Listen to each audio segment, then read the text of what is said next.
반갑습니다. 글로벌 경제 소식을 전해드리는 짜영입니다.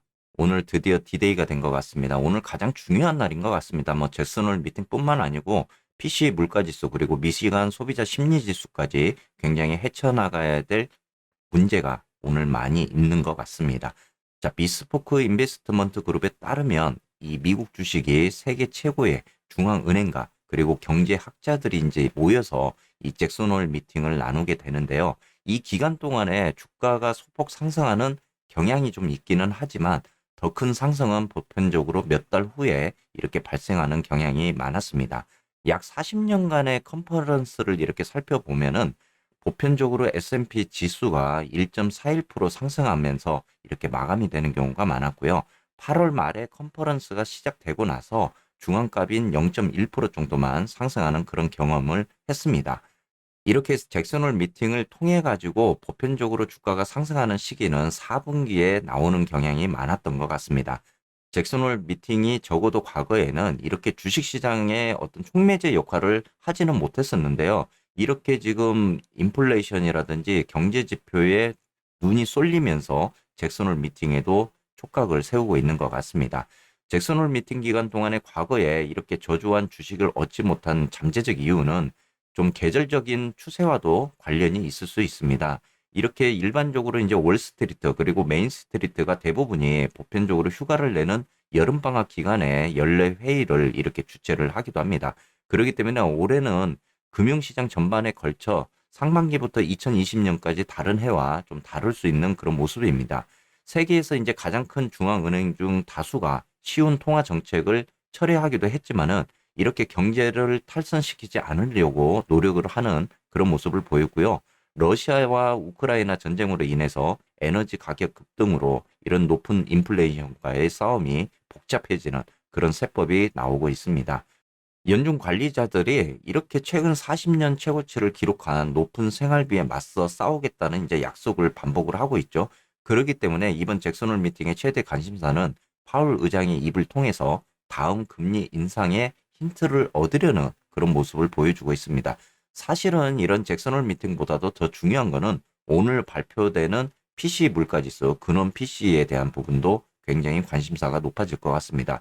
이 지표를 통해서 연준이 얼마만큼 금리 인상을 다시 한번 자이언트 스텝을 밟을 것인지가 굉장히 좀 중요한 그런 지표가 될 만큼 오늘 잭슨홀 미팅의 파월 의장의 연설 그리고 근원 PC 물가 지수까지 우리가 살펴봐야 될 지표가 굉장히 많은 그런 하루가 될 것 같습니다. 자, 오늘도 간단하게 쏙슬 차트 한번 보도록 하겠습니다. 쏙슬이 어제 10.97% 굉장히 큰 폭의 그런 상승을 보여주었습니다.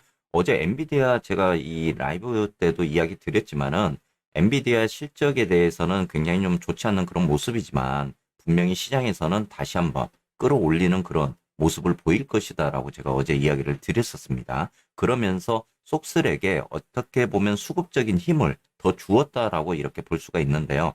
이후에 굉장히 변동성적인 부분을 많이 보여주었습니다. 어제도 이야기를 드렸지만 17.5달러 이후부터 숏 포지션 매물대가 굉장히 많았던 거잖아요. 그렇기 때문에 그 매물대를 어제 소화하면서 19달러 선까지 이렇게 끌어올리는 그런 모습을 보였습니다. 자, 속설 같은 경우는 아직까지는 단기적으로 이 시그널적인 부분에 있어서는 좀 살아있는 그런 모습을 보여주고 있고, 제가 여러분들께 이렇게 박스권을 형성을 하면서 지난번 파동에 저점을 하회하지 않는 범위 내에서만 움직여 준다면은 다시 한번 지수를 끌어올릴 수 있는 그런 힘을 만들어 줄 것이다라고 이야기를 드렸던 구간입니다. 이런 상황에서 지금 속설이 가장 중요한 포인트는 바로 20달러 선의 부근이 될 것 같습니다. 만약에 오늘 잭슨홀 미팅 그리고 파월 의장의 연설을 통해 가지고 호재적인 어떤 뉴스적인 부분이 나오게 된다면은 분명히 20달러 선을 돌파하는 이런 모습이 나올 것이고 여기서 다시 한번 끌어올린다면은 단기 고점이었던 구간까지 22달러 구간까지도 우리가 노려볼 수 있는 그런 상황이 나올 것 같습니다. 그렇기 때문에 오늘 이제 파월 의장이 어떤 이야기를 할지가 제일 중요한 그런 상황이 될 것 같습니다. 분명히 그 부분을 노리고도 이 단기성 투자를 지금 들어오신 분들도 많으실 거고 또 위에 계신 분들은 다시 한번 도망갈 수 있는 어떤 기회적인 부분을 만들 수도 있는 그런 시간이 될 것 같습니다. 그렇기 때문에 속설 같은 경우는 지금 19달러 선에서 이 매물대적인 부분이 한 번 더 부딪히는 그런 모습이 오늘 나올 것 같고요.